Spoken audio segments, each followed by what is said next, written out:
Hello बच्चों, अस्सलाम वालेकुम, सत श्री अकाल, नमस्ते। सो कैसे हो आप सब? I hope you all are doing good and in the last class I believe you have study very nicely.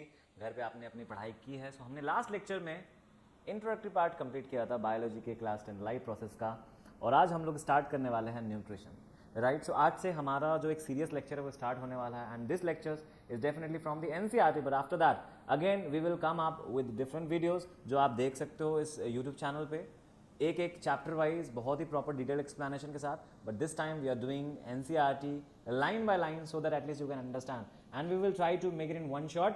So let us start. So my name is Sagev and I am your biology faculty from Padoji, and this is the online class of Padoji. So welcome back.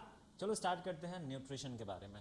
So in the very first lecture I have already explained you that what is life processes, and I believe आप सबको पता है, right. Now मैंने आप लोगों को एक छोटा सा इंफॉर्मेशन दे दिया था न्यूट्रिशन, रेस्पिरेशन, ट्रांसपोर्टेशन और एक्सक्रीशन के बारे में। नाउ अब हम लोग डिटेल में थोड़ा पढ़ लेते हैं according to NCERT. Now let us understand बच्चा what is exactly nutrition.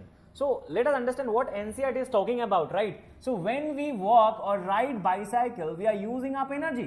So you see, when we are running or when we are using the bicycle, when we are riding any bicycle, at that time you are utilizing your energy, right? Yes or no? To do any work, this is not only about bicycle, but just to do any work you need energy. Without energy this is next to impossible to do any work. तुम सोचो कि अगर तुम 2 दिन 3 दिन खाना नहीं खाते तुम्हारा हाल क्या होगा? तुम्हें कुछ अच्छा नहीं लगता, तुम काम नहीं कर सकते, तुम वीक हो जाते। But at the same time when you are having those nutrients you are feeling absolutely energetic and you are doing all the work. पूरा फोड़ दे रहे हो। बच्चा आप सबको एनर्जेटिक रहना है क्योंकि बोर्ड में आप लोगों को फोड़ना है 500 out of 500 is on the target. You always secure it. उसके लिए बेटा अच्छे से पढ़ना जरूरी है। तो हमारे जितने भी सारे लेक्चर्स होते हैं आप जरूर देखा करो। ये तो एनसीईआरटी है, इसके साथ जो एक्सप्लेनेशन है, at the same time we will provide you all the solutions, questions, everything, so that at least it can help you in your board exams. So let us understand. So when we walk or ride a bicycle we are using up energy. Even when we are not doing any apparent activity energy is needed. बेटा what do you mean by apparent activity? मतलब एक कोई visible या फिर कोई एक normal activity की बात हो रही है, अगर हम वो ना भी करें तब भी बेटा हम लोगों के बॉडी के अंदर एनर्जी का यूटिलाइजेशन हो। जैसे बात करो कि if you are sleeping, just imagine if you are sleeping at that time also we are utilizing the energy to repair our body. So हमारे अंदर दिन भर जो wear and tear हुआ उसको रिपेयर करने के लिए बेटा हम एनर्जी यूज करते हैं to maintain a state of order in our body. We also need materials from outside in order to grow, develop, synthesize protein and other substance needed in the body. This source of energy and materials is the food we eat. So हमारे body के अंदर वो सारी की सारी चीज़ों का requirement होता है, ठीक है। ग्रोथ के लिए, डेवलपमेंट के लिए, प्रोटीन बनाने के लिए और भी बहुत सारी रिक्वायरमेंट है बॉडी के अंदर। वो सारा का सारा जो पोर्शन है बेटा जी वो फूड से फुलफिल होता है। So that means food is important. Food के बिना ना ही हमें एनर्जी मिलेगी क्योंकि फूड के पास बेटा न्यूट्रिएंट है, right. So how do living organisms get the food? The general requirement for energy and material is common in all organism. तो बेटा अगर हम जनरल रिक्वायरमेंट की बात करें, एनर्जी की बात करें, तो दुनिया में जितने ऑर्गेनिज्म है, मल्टी सेलुलर, यूनिसेलुलर, उन सब के पास बेटा सेम रिक्वायरमेंट है फूड का, एनर्जी का, but it is fulfilled in different ways. लेकिन बेटा जो तरीका है ना उसको फुलफिल करने का वो अलग है। तुम सोचो एक गाय वो घास खा रही है और हम एक इंसान क्या कर रहे हैं? खाना पका के खा रहे हैं। एक लायन वो सिर्फ मीट खा रहा है, लेकिन एक अमीबा एक छोटे बैक्टीरिया को खा रहा है। तो आप देखो हर एक ऑर्गेनिज्म अलग अलग तरीके से अलग अलग खाना खा रहा है और अपने लाइफ को कंटिन्यू कर रहा है। Some organism use simple food material obtain from inorganic sources in the form of carbon dioxide and water, जैसे कि plant. These organisms the autotrophs include green plants and some bacteria. Other organisms utilize complex substances. These complex substances have to be broken down into simpler one before they can use for the uptake and growth of the body. To achieve this, organisms use biocatalyst called enzyme. Thus, the heterotroph survival depends directly or indirectly on autotrophs. Heterotrophs organism includes animals and fungi. So, यहाँ पे हम लोग आगे समझते हैं कि बेटा अगर हम बात करें ऑटोट्रॉप्स या फिर हेटेरोट्रॉप्स की, तो दोनों ही ऑर्गेनिज्म एक्चुअली सर्वाइव कर रहे हैं एनर्जी की वजह से। लेकिन इनका जो एनर्जी का जो सोर्स है, the source from where they are getting the energy, that is different, right. The green plants और some bacteria they are exactly preparing their own food. They are utilizing inorganic substances and they are converting it into organic food. Yes or no? But we or any other heterotrophs, they are directly or indirectly depend on the plants, so they are taking their sources. So the plant is making the food and we are taking that food from the plants. Direct या indirect. जैसे example ले लो कि एक plant है, उसने food बनाया, उसको एक डियर ने खा लिया, गोट ने खा लिया, उस गोट को लायन ने खा लिया, इंसान ने खा लिया, या फिर डायरेक्ट प्लांट्स को उस जानवर ने खा लिया. सो कहीं ना कहीं बेटा जो पौधा है, that is exactly important to provide the sources, right. So यहाँ पे हम लोगों ने क्या बात की, हम लोगों ने दो बात की. यहाँ पे हम लोग बात कर रहे हैं आगे बेटा वेज ऑफ न्यूट्रिशन की. किसकी बात कर रहे हैं? वेज ऑफ न्यूट्रिशन की. वेज ऑफ न्यूट्रिशन की बात कर रहे हैं. तरीका क्या है? सो मोड ऑफ न्यूट्रिशन की बात कर रहे हैं. किसकी बात कर रहे हैं बेटा? मोड ऑफ न्यूट्रिशन की बात कर रहे हैं. किसकी बात कर रहे हैं हम लोग? मोड ऑफ न्यूट्रिशन की बात कर रहे हैं. तो मोड ऑफ न्यूट्रिशन में बेटा दो तरीके से हम लोगों को नजर आता है. एक हमारे पास आ जाता है ऑटोट्रॉप्स, एक आ जाता है बेटा हमारे पास ऑटोट्रॉप्स, और बेटा जी दूसरा आ जाता है हमारे पास हेटेरोट्रॉप्स. क्या आ जाता है दूसरा हमारे पास? हेटेरोट्रॉप्स. ठीक है, दूसरा आ जाता है हमारे पास हेटेरोट्रॉप्स. सो ऑटोट्रॉप्स और हेटेरोट्रॉप्स में अंतर क्या है? ये अपना खाना खुद बना सकता है, हेटेरोट्रॉप्स अपना खाना खुद नहीं बना सकता, क्योंकि ये एक वन शॉट है. इस हम इसको शॉर्ट में लेके जा रहे हैं आपको रिवाइज करने के लिए, प्रैक्टिस करने के लिए. बट इसका जो डिटेल एक्सप्लेनेशन हम चैप्टर में आओगे definitely you will get the explanation, right. एकदम पॉइंट बाय पॉइंट एक चीज से समझा के. सो ऑटोट्रॉफिक न्यूट्रिशन क्या है बेटा? बेटा carbon and energy requirements of the autotrophic organisms are fulfilled by photosynthesis. So देखो अगर हम ऑटोट्रॉप्स की बात करें खास करके ग्रीन प्लांट्स, तो बेटा वो फोटोसिंथेसिस प्रोसेस कह सकते हैं. फोटोसिंथेसिस क्या है बेटा? Photosynthesis is an anabolic biochemical process in which a green plants prepare organic food using inorganic substances like CO2 water in the presence of sunlight and chlorophyll. So ये हमारा एक proper definition है किसका? Photosynthesis का. तो देखा बच्चों आपने कि फोटोसिंथेसिस में इनऑर्गेनिक फूड का सब्सटेंस का यूज कर रहा है प्लांट, साथ ही साथ उसे सनलाइट और क्लोरोफिल पे चाहिए जो कि ग्रीन पिगमेंट है. It is the process by which autotrophs take in substances from the outside and convert them into stored form of energy. बेटा जो पौधा है ना वो जब खाना बनाता है तो उसको स्टोर कर रहा होता है, और स्टोर करके कहाँ रख रहा होता है? अपने लीफ में, रूट में, फ्रूट्स में, हर जगह रख रहा होता है स्टोर करके. ठीक है, सक्रोज फॉर्म में, स्टार्च फॉर्म में. This material is taken in the form of carbon dioxide and water which is converted into carbohydrates in the presence of sunlight and chlorophyll. तो बेटा यहाँ पे क्लोरोफिल की बात हो रही है. क्लोरोफिल क्या है? क्लोरोफिल बेटा जी एक ग्रीन पिगमेंट है. क्लोरोफिल क्या है? एक ग्रीन पिगमेंट है. ठीक है, ये बेटा जी मैग्नीशियम कंटेनिंग ग्रीन पिगमेंट है ना. So this is magnesium containing green pigment है. तो इसमें मैग्नीशियम बहुत इंपॉर्टेंट है. Green pigment is basically we are talking about chlorophyll. तो इसे हम लोग कह सकते हैं फोटोसिंथेटिक पिगमेंट. क्या कह सकते हैं? Photosynthetic pigment. तो इसे हम लोग फोटोसिंथेटिक पिगमेंट भी कहते हैं. तो यहां से सवाल आ सकता है नेम दी फोटोसिंथेटिक पिगमेंट, आप बताओगे क्लोरोफिल, राइट. सो क्लोरोफिल की बात कर रहे हैं हम लोग क्लोरोफिल की बात कर रहे हैं. तो chlorophyll is the photosynthetic pigment due to which the plant is preparing the food. इसका काम क्या है? इसका काम है बेटा टू एब्जॉर्ब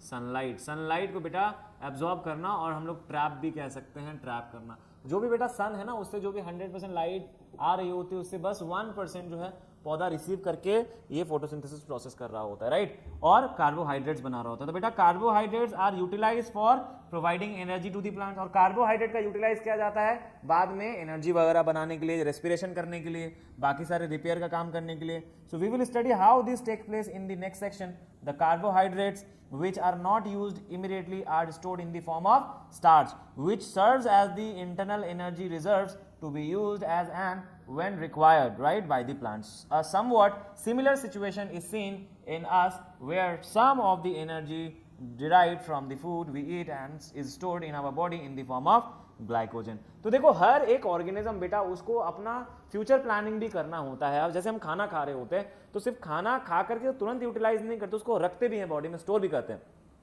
पौधा भी अपने बॉडी में स्टोर कर रहा था. अगर वो स्टोर नहीं करेगा तो डेफिनेटली फ्यूचर यूज के लिए वो डेफिनेटली प्रॉपर नहीं हो पाएगा. तो अगर फ्यूचर यूज के लिए वो स्टोर नहीं करेगा बेटा सो इट विल डाई, या फिर प्रॉब्लम पड़ जाएगा. अगर बाई चांस सनलाइट नहीं आई या फिर कोई एक सिचुएशन आ गया तो एटलीस्ट कुछ टाइम के लिए तो सर्वाइव करना है. सो ऑटोट्रॉप्स के बारे में हमें क्या पता चला कि एक ऐसा ऑर्गेनिज्म जो अपना खाना खुद बनाता है, इनऑर्गेनिक सब्सटेंस का यूज करके ऑर्गेनिक फूड बना रहा होता है और अपने बॉडी के अंदर वो फूड को स्टोर भी कर रहा होता है. This is very important. चलो आगे हम लोग बढ़ जाते हैं, आगे देख लेते हैं बेटा. दिस इज वेरी इंपॉर्टेंट, और यहां पे हमें ये देखना है कि exactly what NCERT is trying to tell us, right. So थोड़ा इसे हम लोग जूम करते हैं ताकि हमें एक आइडिया मिल जाए. या so now see what it is written here. देखो जब हम बेटा फोटोसिंथेसिस की बात करते हैं तो फोटोसिंथेसिस के बारे में मैंने क्या कहा कि photosynthesis is an anabolic process in which a green plant utilises और uses inorganic substances like CO2, water, right, to prepare food, that is glucose, C6H12O6, in the presence of sunlight and chlorophyll. And chlorophyll is the photosynthetic pigment, magnesium containing pigment, green pigment, which has the ability to absorb sunlight, energy, sunlight की energy trap करना करके वो convert करता है. देखो यहाँ पर एक बहुत अच्छे तरीके से equation दिया गया है. If I can help you out with this, so बेटा सबसे पहले जो हमारा पौधा है वो रॉ मटेरियल ले रहा है ना, तो CO2 ले लिया भैया, तो इसको बैलेंस करने के लिए हम लिखा 6 CO2, right, plus 12 H2O, right, in the presence of, कहाँ, in the presence of sunlight, in the presence of sunlight, और बेटा साथ में क्लोरोफिल, साथ में क्लोरोफिल. ये क्या कर रहा होता है बेटा, इसके बाद ये बना रहा होता है खाना, that is C6H12O6 plus 6O2 plus 6H2. समझो. So what exactly we have done? Inorganic substances का यूज किया और देखो ऑर्गेनिक फूड बनाया. क्या बनाया? ऑर्गेनिक फूड बनाया. क्या बनाया? ऑर्गेनिक फूड बनाया. ये हमें समझना है, राइट. थोड़ा सा एक और पॉइंट यहाँ पे देख लेते हैं कि बेटा यहाँ पर देखो इस वाले पोर्शन पे ये जो हमें दिख रहा है ना, ये हमारे इनऑर्गेनिक सब्सटेंसेस है, और जो ग्लूकोज ये है ऑर्गेनिक फूड, और ये जो बेटा O2 इसका वेस्ट है जो कि रिमूव हो जाएगा, जिसका हम लोग यूटिलाइज करेंगे, और ये पानी, राइट. तो ये बैलेंस्ड इक्वेशन आपको मेंशन करना अपने एग्जाम में भी. So whenever you are writing the definition of photosynthesis, please write this equation because this is important, otherwise you will not get full marks. So this is important. Biology में diagram और equations देना बहुत जरूरी है. Now let us now see what will actually happens during the process of photosynthesis. The following events occur during the process. बेटा देखो जब हम लोग photosynthesis की बात करते हैं तो बेटा दो इवेंट होता है. एक इवेंट होता है बेटा जी लाइट रिएक्शन, राइट, और दूसरा इवेंट होता है बेटा डार्क रिएक्शन. दूसरा इवेंट होता है dark reaction, right. Light reaction Hill reaction कह सकते हैं हम लोग इसे, और बेटा जी ये लाइट डिपेंडेंट रिएक्शन है. कैसा रिएक्शन है? Light dependent. बेटा ये लाइट डिपेंडेंट रिएक्शन है ना, ये लाइट डिपेंडेंट रिएक्शन. और ये डार्क रिएक्शन की बात करें तो बेटा जी इसको हम लोग केल्विन साइकिल भी कह सकते हैं, C3 साइकिल भी कह सकते हैं. बहुत लोग क्रेब साइकिल के साथ लोग कंफ्यूज करते हैं, बच्चे मत करना. दिस इज केल्विन साइकिल, जिसे हम लोग C3 भी कहते हैं. देखो इसको जैसे मैंने कहा हिल रिएक्शन, तो ये सारे के सारे जो बायोलॉजिस्ट थे, जो साइंटिस्ट थे, उनके नामों के पीछे आ रहा है केल्विन, मेल्विन केल्विन और हिल. सो इनका नाम बेसिकली उस बेसिस पर रखा गया. लाइट डिपेंडेंट मतलब लाइट पे डिपेंडेंट है, और बेटा जी ये जो dark reaction that is light independent. What is it? This is light independent reaction. ठीक है, ये लाइट इंडिपेंडेंट रिएक्शन है. This is light independent reaction. अभी देखो बेटा लाइट रिएक्शन और डार्क रिएक्शन में एक बहुत ही इंटरेस्टिंग पॉइंट्स है, जो आप डिटेल वाले लेक्चर में अगर आप जाओगे तो वहां आपको इसके बारे में पूरा डिटेल्स मिल जाएगा कि आखिर लाइट रिएक्शन क्या है और डार्क रिएक्शन क्या है. एक्चुअली जो लाइट रिएक्शन है बेटा जी वो लाइट डिपेंडेंट रिएक्शन है, मतलब लाइट डिपेंडेंट है. सोचो कि जो सनलाइट आ रही है उस सनलाइट का यूटिलाइज किया जा रहा है ना. प्लांट डायरेक्टली यूटिलाइज कर रहा है. अगर सनलाइट ना आए तो प्लांट जो है लाइट रिएक्शन बिल्कुल नहीं कर पाएगा, इसीलिए हम इसे लाइट डिपेंडेंट रिएक्शन कर रहे हैं, राइट. सो लाइट एनर्जी का यूज करके उसको केमिकल एनर्जी में कन्वर्ट करते हैं, और हमारा जो फोकस है, हमारा जो टारगेट है वो कुछ एनर्जी बनाने का है. तो एनर्जी पॉकेट्स हम लोग यहां पर फिल्ड कर रहे होते हैं. सेकंड बेटा डार्क रिएक्शन है जो कि लाइट इंडिपेंडेंट रिएक्शन है. लाइट की डायरेक्ट जरूरत नहीं है, लेकिन लाइट रिएक्शन के द्वारा बनाए गए जो प्रोडक्ट है उसको यूटिलाइज करेगा डार्क रिएक्शन. तो बेटा dark reaction actually dependent on light reaction. इसको ऐसे समझो, बिना लाइट रिएक्शन के फिर डार्क रिएक्शन नहीं होगा, क्योंकि डार्क रिएक्शन पे जो चीजें चाहिए वो बेसिकली लाइट रिएक्शन के बाद ही हो रहा होता है. ये कॉम्प्लेक्स प्रोसेस है, इतना ईजी भी नहीं है.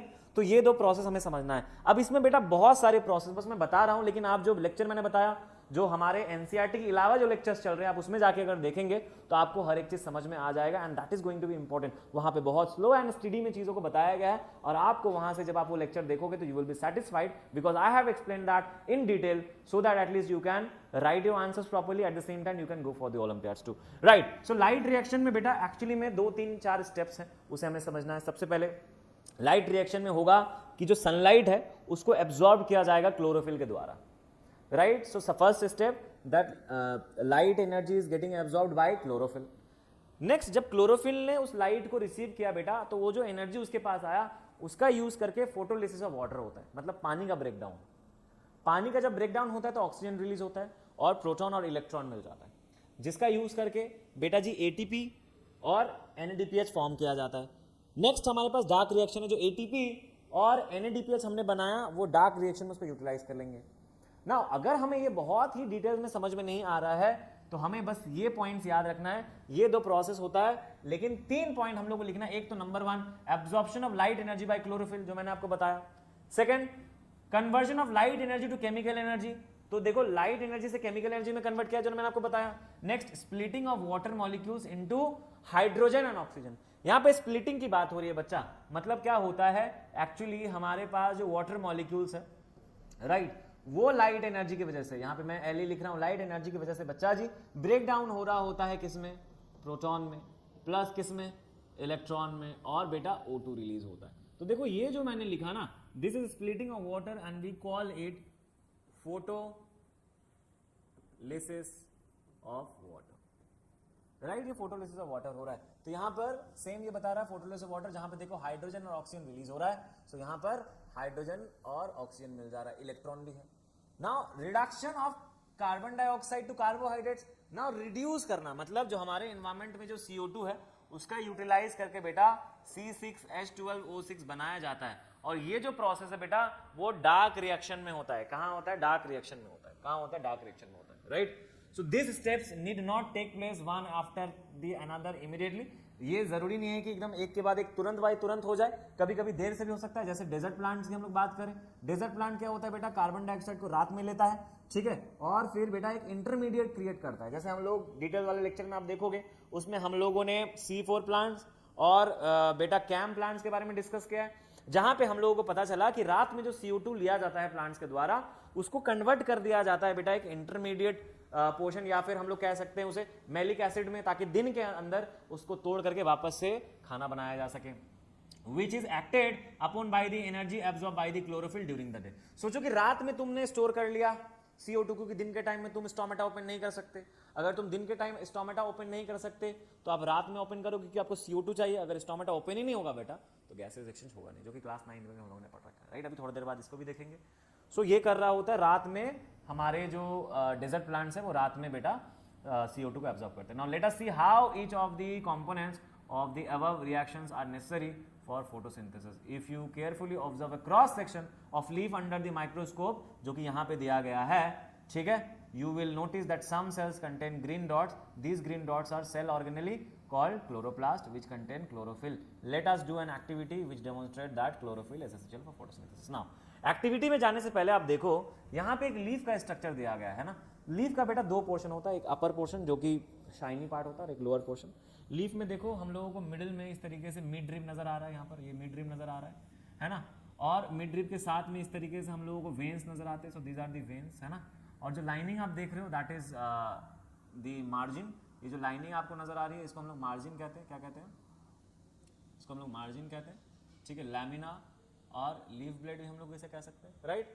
सो दिस इज इंपॉर्टेंट. और जो ये मिड ड्रिप देख रहे हो या जो आप वेन्स देख रहे हो, उनके अंदर हमारे पास वस्कुलर टिश्यू होते हैं. क्या होते हैं बेटा, वस्कुलर टिश्यू होते हैं. और वस्कुलर टिश्यू के अंदर जाइलम फ्लोएम है, जो कि फूड और वाटर को मूवमेंट करने में हेल्प कर रहा होता है. ये कि हम लोग क्लास 9 में देख सकते हैं ना. अगर इस लीफ को बेटा आप एक कट करो, एक क्रॉस सेक्शन लगाओ, तो आपको कुछ इस तरीके का स्ट्रक्चर नजर आएगा, है ना. इस तरीके का आपको स्ट्रक्चर दिखने को मिलेगा, और ये स्ट्रक्चर बेटा जी बहुत इंपॉर्टेंट है. Now let us see what is talking about. तो बेटा अगर हम एक लीफ की बात करें, है ना, तो लेट्स टेक एन एग्जांपल. देखो मान लेते हैं कि एक लीफ है ना, तो ये वाला जो पोर्शन आप देख रहे हो दिस इज शाइनी पार्ट, है ना, ये पूरा शाइन कर रहा है ग्लास वाला, और मे बी ये वाला पोर्शन जो है वो शाइनी नहीं है. तो एक लीफ को आप देखोगे तो अपर वाला एक पोर्शन होता है, ऊपर वाले साइड में वो शाइन कर रहा होता है, और लोअर वाले साइड में देखना थोड़ा रफ होता है. ऊपर वाला पोर्शन के ऊपर वैक्स का एक कोट होता है जो प्रोटेक्ट कर रहा होता है, नीचे रफ इसलिए क्योंकि नीचे साइड में स्टोमेटा होता है. 1 क्यूबिक सेंटीमीटर की अगर हम लोग बात करें तो वहां पर लगभग 40,000 के आसपास स्टोमेटा बेटा होते हैं. तो अगर आप एक लीफ ले लो, लीफ को जैसे आप कट करोगे आपको ऐसा स्ट्रक्चर, तो ये अपर पार्ट का लीफ, ये lower part of the leaf, upper lower.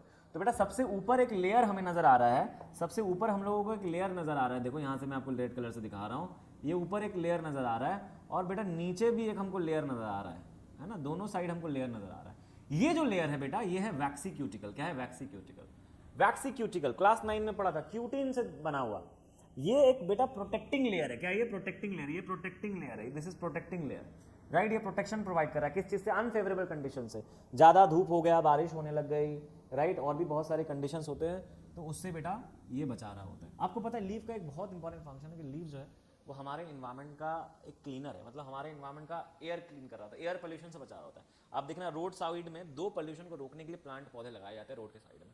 एक तो हमारे पास पौधा लगा है तो साउंड पोल्यूशन को रोक रहा होता है, दूर तक साउंड को नहीं जाने देता रोड साइड से। दूसरा, पौधे के ऊपर देखना बहुत डस्ट जमा हो जाता है, इसका मतलब वो हमारे इन्वायरमेंट एयर पोल्यूशन को भी रोक रहा होता है। सो घर पे बाहर बहुत ज़्यादा पौधा लगाना चाहिए, एक तो आपको ऑक्सीजन देगा प्लस आपके घर को फिल्टर, एयर प्यूरिफाई हम लोग कह सकते हैं, दैट लीफ और the plant is the air purifier too बेटा जी। ठीक है, देखो वैक्सी क्यूटिकल के जस्ट नीचे आपको नजर आ रहा है अपर एपिडर्मिस, सो ये अपर एपिडर्मिस है, ये भी प्रोटेक्टिंग लेयर है। तो बेटा ये और ये वैक्सी क्यूटिकल और अपर एपिडर्मिस और साथ में नीचे लोअर एपिडर्मिस जो आपको नजर आ रहा है एनसीईआरटी में, that is basically the protecting layer. उसके बाद देखो यहाँ पर हम लोगों को सेल्स नजर आ रहे हैं, यहाँ पे बीच में बहुत ज़्यादा स्पेस दिया गया है, लेकिन यहाँ पे हम लोग सेल्स ही बना देते हैं। बेटा यहाँ हम लोगों को नजर आएगा दिस इज पैलिसेड सेल्स। ये क्या है? This are the palisade cells, this are the palisade cells. बेटा पैलिसेड सेल्स लिविंग सेल है, मेसोफिल सेल्स है, और इसके पास जो डॉट डॉट देख रहे हो ये बेटा क्लोरोप्लास्ट है।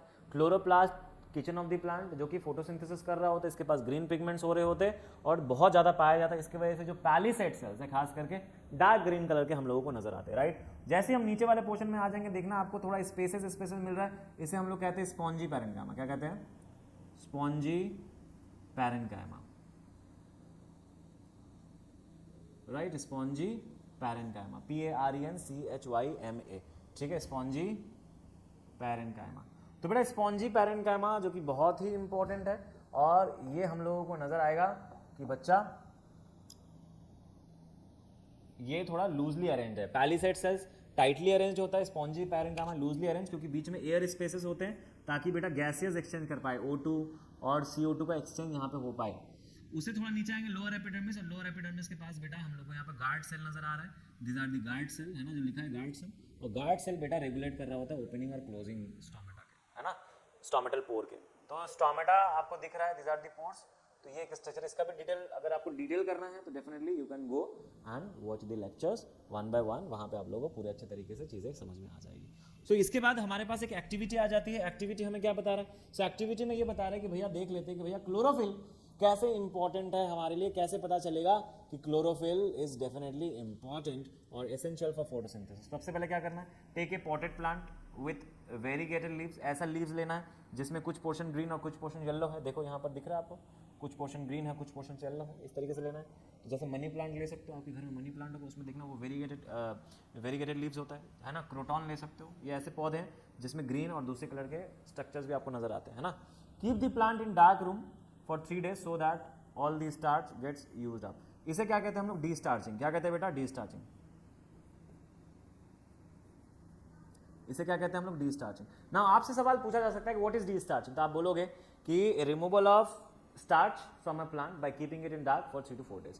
3 से 4 दिन रखेंगे बेटा तो हम लोगों को लगभग वो जो स्टार्च है डी स्टार्च हो जाएगा। तो स्टोर्ड, सोचो कि तुमने एक पौधे को अंधेरे रूम में रख दिया, सनलाइट नहीं आ रही है, so definitely it will utilize all the nutrient which is stored. तो स्टोर्ड एनर्जी को यूटिलाइज कर लेगा, उसे हम लोग डिस्चार्जिंग कहते हैं। तो हमने डिस्चार्ज कर दिया। नाउ जैसे डिस्चार्ज कर दिया, now keep the plant in sunlight for about 6 hours। वापस से हमें क्या करना है? उस पौधे को बेटा 6 घंटे तक जो है वापस से हमको धूप में रख लेना है। Next, pluck a leaf from the plant, mark the green areas in and trace them on a sheet of paper. Now आपको वापस से क्या करना है कि आप उस लीफ को लो और ऊपर इस तरीके से बेटा एक राइस पेपर ले लो और उसमें आप ड्रॉ कर लो, जहां जहां पे ग्रीन था माउथ उसको आप ऐसे करके ड्रॉ कर लो। तो आपके पास जो पेपर है उसका एक आउटलाइन आ जाएगा, किस पोर्शन में ग्रीन था, किस पोर्शन में क्या था। आगे क्या करना है? Dip the leaf in boiling water for a few minutes. अब उसको क्या करना है? आपको बॉइलिंग वाटर में उस लीफ को डिप कर देना है कुछ मिनट्स के लिए, लगभग 10-15 मिनट्स के लिए बॉयल कर दो। बॉयल करने के बाद जैसे आप उसे बाहर निकालोगे, after this emerge it in a beaker containing alcohol. उसको जैसे बाहर निकालो बेटा आपको वापस से अल्कोहल में डाल देना है। Carefully place the above beaker in a water bath and heat till the alcohol begins to boil. वापस से क्या करना है आपको? उस अल्कोहल को बॉईल करना है 40 मिनट्स के आसपास बॉईल करना है। ऐसा क्यों करेंगे बेटा? जो पिगमेंट्स है, एक तो बॉईल क्यों किया था हमने पानी में, क्योंकि पूरा का पूरा लीफ को लिविंग था वो डेड कर दिया उसके सारे सेल्स को। अब हमने क्लोरो जो अल्कोहल में बेटा हमने किया है, it will basically remove the pigments. ये पिगमेंट को बेटा रिमूव कर देगा।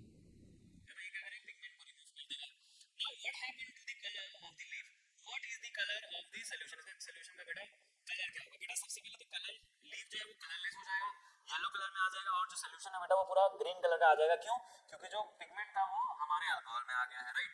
Now dip the leaf in a dilute solution of an iodine for a few minute. अब वापस से कहना आयोडीन सॉल्यूशन में डालना, और आयोडीन का पता है क्या हो जाएगा, अगर वहां पे स्टार्च होगा तो ब्लू ब्लैक टर्न कर जाएगा। Now take out the leaf and rinse off the iodine solution. वापस से आयोडीन सॉल्यूशन को धो लो। Observe the colour of the leaf and compare this with the tracing the leaf done in the beginning. तो वापस से उस leaf के ऊपर बेटा आप इस तरीके से पेपर जो आपने ड्रॉ किया था उसके ऊपर रख दो, तो आपको पता चलेगा जहाँ जहाँ पे ग्रीन है वहीं पे हम लोगों को एग्जैक्टली दिख रहा है कि वो ब्लू ब्लैक टर्न कर गया है बेटा। क्या टर्न कर गया है? ब्लू ब्लैक टर्न कर गया है, ठीक है,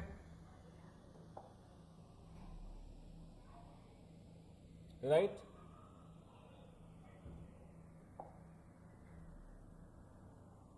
ओके, सो अगर हम यहाँ पर देखने की कोशिश करें,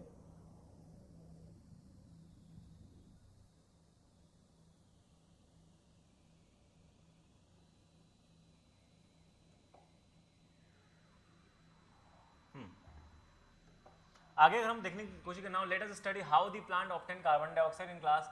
अच्छा, अब देखना है कि भैया CO2 कैसे ले रहा है, तो यहां से हमें पता चल जाएगा। सबसे पहले देखो, दिस इज द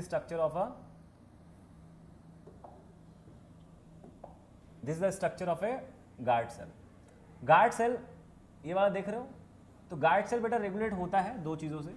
एक तो हमारे पास है टर्जिडिटी, टर्जिडिटी मतलब पानी जब फिल हो जाता है। दूसरा बेटा हमारे पास अगर बात करें तो फ्लैसिडिटी, है ना, फ्लैसिडिटी। यहाँ पर हो जाता है एंडोऑस्मोसिस, मतलब पानी अंदर आएगा तो गार्ड सेल स्वेल हो जाएगा। यहाँ पे क्या होगा? यहाँ पे होगा बेटा सेल स्वेल्स, सेल स्वेल कर जाता है। और यहाँ पर क्या होता है? सेल श्रिंक कर जाता है, तो जिसके वजह से हमारा ओपनिंग और क्लोजिंग। तो बेटा ओपनिंग क्लोजिंग किसके वजह से हो रहा है? ये गार्ड सेल में पानी फिल्ड करना और पानी बाहर आ जाना, ठीक है, okay. So we had talked about stomata in class 9th, which are tiny pores present on the surface of the leaves. Massive amount of gases exchange take place in the leaves through these pores for the purpose of photosynthesis. But it's important to note here that exchange of gases occurs across the surface of stems, root and leaf, as well as since the large amount of water can also be lost through this stomata, the plant closes the pores when it does not need carbon dioxide for photosynthesis. The opening and closing of the pore is a fraction or function of the guard cell. The guard cell swells when water flows into them, causing the stomatal pore to open. Similarly, the pore closes the guard cell and shrink. देखो, अगर हम एक पौधे की बात करें बेटा, अगर हम प्लांट की बात करें तो उसमें क्या होता है कि लीफ है ना, उस लीफ के अंदर बेटा स्टोमेटा, राइट। साथ ही साथ बेटा जो स्टेम है ना, उस स्टेम के पास है बेटा लेंटिसेल्स। क्या है? Lenticels, right. और जो रूट है, रूट में जो रूट हेयर्स है, वो रूट में जो बेटा रूट हेयर्स है, उस रूट हेयर्स के पास है बेटा रूट पोर्स। इन तीनों जगह से बेटा गैसेज एक्सचेंज होता है। क्या होता है? इन तीनों जगह से गैसेज एक्सचेंज होता है। तो स्टोमेटा से सबसे ज़्यादा गैसेज एक्सचेंज होता है, उसके बाद स्टेम्स में लेंटिसेल्स होते हैं स्टेम्स में, और यहाँ पे रूट पोर्स। ये सारे के सारे ऐसे पोर्शन जहाँ से गैसेज एक्सचेंज हो रहा है। तो वही यहाँ पर सिर्फ नाम बताया कि स्टेम, रूट्स और लीफ से हो रहा है। मैंने आप लोगों को stomata, lenticels, LENTICELS,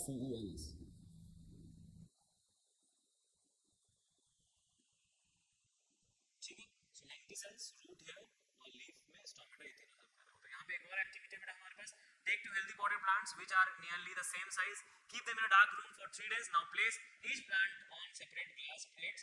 Place a watch glass containing potassium hydroxide by the side of one of the plants. The potassium hydroxide is used to be absorbed. now समझो यहाँ पर सबसे पहले तो हमें 2 हेल्दी पौधा ले लेना है, ठीक है, सेम साइज का।